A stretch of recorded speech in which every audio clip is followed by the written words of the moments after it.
সিয়াম, কক্সবাজারে আপনি এখন কোন এলাকাতে আছেন এবং সেখানকার চিত্র কেমন দেখছেন? এখনো বৃষ্টি হচ্ছে কিনা এবং আটকে পড়া পর্যটকদের উদ্ধারে এখনো পর্যন্ত প্রশাসন কোনো ব্যবস্থা নিয়েছে কিনা জানাবেন।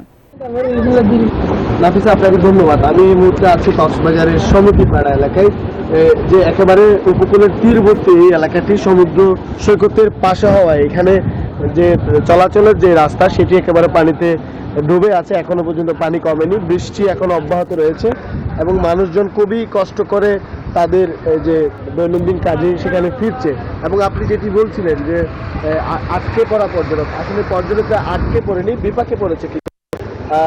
বৃষ্টির কারণে তারা বের হতে পারেনি এবং তাদেরকে প্রশাসনিকভাবে যে যতটুকু সহযোগিতা করা প্রয়োজন ততটুকু সহযোগিতা করা হচ্ছে প্রশাসনের পক্ষ থেকে, সেরকমই আমরা জানি।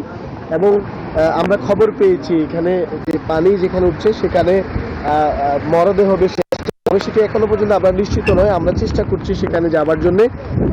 কক্সবাজারে বৃষ্টি এখনো অব্যাহত আছে এবং ট্রলার যেগুলো পানিতে এখনো পর্যন্ত খোঁজ মেলেনি প্রশাসন উদ্ধারের জন্য। এই ছিল আমার কাছে এখানকার সবশেষ। আমরা ফিরে যাব চট্টগ্রাম, সেখানে আছেন আমাদের সহকর্মী নয়ন বড়ুয়া।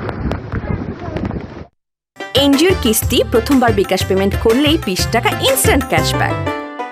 ধন্যবাদ সিয়াম আপনাকে। আপনি যেমনটা কক্সবাজারের খবর জানিয়েছেন তেমনিভাবে চট্টগ্রামেও আমরা দেখছি গতকাল থেকে থেমে থেমে বৃষ্টি, এখনও মুষলধারে বৃষ্টি অব্যাহত আছে। দেখতে পাচ্ছেন চট্টগ্রামে যে পাহাড়গুলো আছে অনেকটা ঝুঁকিপূর্ণ হয়ে দাঁড়িয়েছে, যেহেতু পাহাড়ের পাদদেশে যারা বসবাস করছেন হাজার হাজার পরিবার কিন্তু এখনও পর্যন্ত ঝুঁকিতে বসবাস করছেন। তো যেহেতু কম ভাড়ায় এখানে থাকতে পারে, নিম্ন আয়ের মানুষ যারা আছে তারাই এই ঝুঁকিতে এখানে থাকেন। তারা বলছেন যে পাহাড়ের পাদদেশে যারা বসবাস করছেন তারা তাদেরকে সরিয়ে নিতে কিন্তু জেলা প্রশাসন, সিটি কর্পোরেশন, একই সাথে অন্যান্য যারা সংস্থাগুলো আছে তারা কিন্তু চেষ্টা চালিয়ে যাচ্ছেন। এখানে যারা বাসিন্দা তাদের সাথে একটু কথা বলতে চাচ্ছি। কেন এত ঝুঁকির মধ্যে আপনারা বসবাস করেন? ঝুঁকি বলতে এখানে নিম্ন আয়ের মানুষ বসবাস করে, গরিব দুঃখী অসহায় মানুষ। এখন ওদের এখানে যাওয়ার মতো আর কোথাও জায়গা নেই।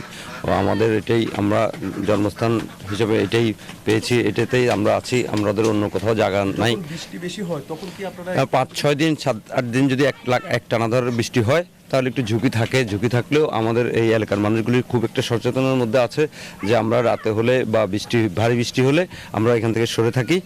একদম খুব একটা অন্যদের বাসায় থাকতে হয়। আমাদের এখন পুনর্বাসন যদি থাকতো তাহলে আমরা এখানে আর এইভাবে থাকতাম না আর কি। এখন আমরা ওই দূরে থাকতে হয়, ওই দিনে হলে একটু পাহারা দিতে হয়, রাতের মধ্যে আমরা সরে যাই। অনেক ধন্যবাদ। তো এই ছিল আমার এখানকার সর্বশেষ। ফিরে যাচ্ছি স্টুডিওতে নাফিসের কাছে।